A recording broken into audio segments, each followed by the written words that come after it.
નમસ્કાર, myself Riddhi Barot from Naroda Amrutalay centre. આજે આપની સામે બેન આવ્યા છે જે એમના પોતાના માટે અને એમના દીકરીઓ માટે દવા લઈ ગયા હતા અને એમને શું રિઝલ્ટ મળ્યું છે આપણે એમના શબ્દોમાં સાંભળીશું. જય દ્વારકાધીશ. ક્યાંથી આવો છો આપ? જગતપુર, અમદાવાદ. બરાબર. શું તકલીફ હતી બેન આપને અને આપની ડોટરને? મને થાઇરોઇડ છે, ઘણા ટાઈમથી સોજા રહેતા હતા, સુસ્તી લાગે છે. બરાબર. અને એમાં મને ફરક છે. હવે મને સોજા તો બિલકુલ નથી અને સુસ્તીમાં બી ઘણું જ હવે મને એનર્જેટિક ફીલ થાય છે. બરાબર. પહેલા જે લેઝીનેસ રહેતું બહુ જ એમાં સારું છે હવે. ઘણું સારું છે. મને દવા લીધાને 1 મહિનો જ હજી થયો છે પણ આઈ ફીલ બેટર. અરે વાહ, સરસ. 1 મહિનામાં જ રિઝલ્ટ તમને મને લાગે છે ફરક. શરીરમાં પહેલા કરતા સારું બરાબર છે. એનર્જેટિક ફીલ કરું છું અને કામ બી બધા ઇઝીલી હવે થાય છે.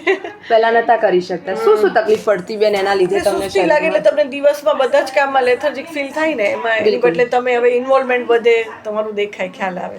બરાબર. અને આપની ડોટર માટે બી આપ દવા મારી લઈ ગયા હતા? ડોટરને હાઈટ 15 યર્સ કમ્પ્લીટ થઈ ગયું છે એનું અને તો બી મને એનું હાઈટનું ગ્રોથ નહોતું લાગતું જોઈએ એવું. She was 4'11" only at the age of 15. તો I have started height up અને she is 5'2". અરે વાહ. 1 monthમાં, યસ. સરસ સરસ. 3 So I am very height happy. એમની. એને કોઈ પાછું સ્પેશિયલ એને એફર્ટ નથી લીધું કે સ્પેશિયલી Cycling સાયકલિંગ કર્યું, એક્સરસાઇઝ એવું કંઈ જ નહીં. નહીં. ઓનલી Only વિથ for આપણી મેડિસિન્સ medicine. એન્ડ દૂધ, બસ.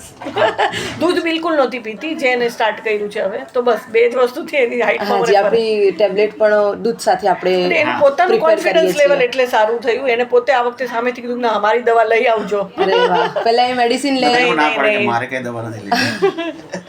અને તમારી બીજી ડોટરને હોર્મોન ચેન્જીસ એને હોર્મોનલ ઇમ્બેલેન્સ હતું એટલે એના પીરિયડ્સ ઇરેગ્યુલર હતા. એની સાયકલ ક્યારે બી ટાઈમ પર નહીં, યા તો ક્રેમ્પ્સ બી બહુ હેવી હતા અને she is a college going girl. તો એને બહુ જ પ્રોબ્લેમ કે મિસ કરવું પડે લેક્ચર્સ આ તે. તો હવે એને કમ્ફર્ટેબલ બી છે પણ સારું છે અને રેગ્યુલર થઈ ગયું છે હવે સાયકલ. સરસ સરસ. ઓલમોસ્ટ ત્રણેયને સારું રિઝલ્ટ મળ્યું છે. તો જ હું આટલું બધું ટ્રાવેલ કરીને 1 hour ટ્રાવેલ કરીને છે જગતપુરથી હું અહીંયા આવું છું. અરે વાહ, આઈ સજેસ્ટ કે બધા માટે કોઈને બી કંઈ લોંગ ટર્મ તમને ફોલો કરવું પડે. રાઈટ. સમય લાગે. મેડિસિન આપણી આયુર્વેદિક છે, બાકી રિઝલ્ટ મળે છે. યસ, જડમૂળથી તમારી બિલકુલ. બેન, આપનો યા આપના હસબન્ડનો કોઈનો નંબર જણાવી શકો અગર કોઈને રિવ્યુ માટે આપણે કોલ કરવો હોય તો? 9324479453. ઓકે. અને આ નંબર પર કોલ કરવો હોય તો કયા સમય દરમિયાન કરી શકે જેથી તમે તમારા કામથી ડિસ્ટર્બ? વીકેન્ડ્સમાં કરે યા તો આફ્ટર 7 ઇવનિંગમાં. Okay okay. ખૂબ સરસ રિઝલ્ટ છે બેન. આવું જ રિઝલ્ટ આગળ પણ મળતું રહે એવી અમારી અમૃતાલયની દવાનો પ્રયાસ ચાલુ રહેશે. ખૂબ ખૂબ અભિનંદન. Thank you. તમે શું કહેશો આ દવા વિશે? હું તો એ પૂછ્યું કે ત્રણેય જણાના પ્રોબ્લેમ સોલ્વ થઈ ગયા અને અમે લોકોએ ઘણી બધી દવાઓ બી ટ્રાય કરેલી. અચ્છા, પહેલા લીધી હતી દવાઓ? એટલે આની સિવાયની. બરાબર. તો પછી એમાં રિઝલ્ટ નહોતું આવતું તો આ લોકો થોડા ફ્રસ્ટ્રેટ થઈ ગયા. તો હોમિયોપેથી હોય આને તમારી કંઈ ક્રીલ જોઈ હતી તો મેં એકવાર જઈએ તો ખરા, એમ જવામાં નુકસાન નથી એમ કરીને અમે આવી ગયા અને પછી 1 મહિનાની ટ્રાય તો કરી, એમ કરીને દવા લીધી ને હવે તો સામેથી આવી ગયા કે આ દવા તો ચોઈસ છે. અને રિઝલ્ટ પણ મળ્યું છે. સરસ રિઝલ્ટ સારું.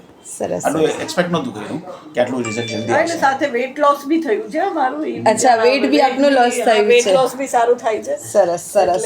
બધામાં result after all the festivals and all.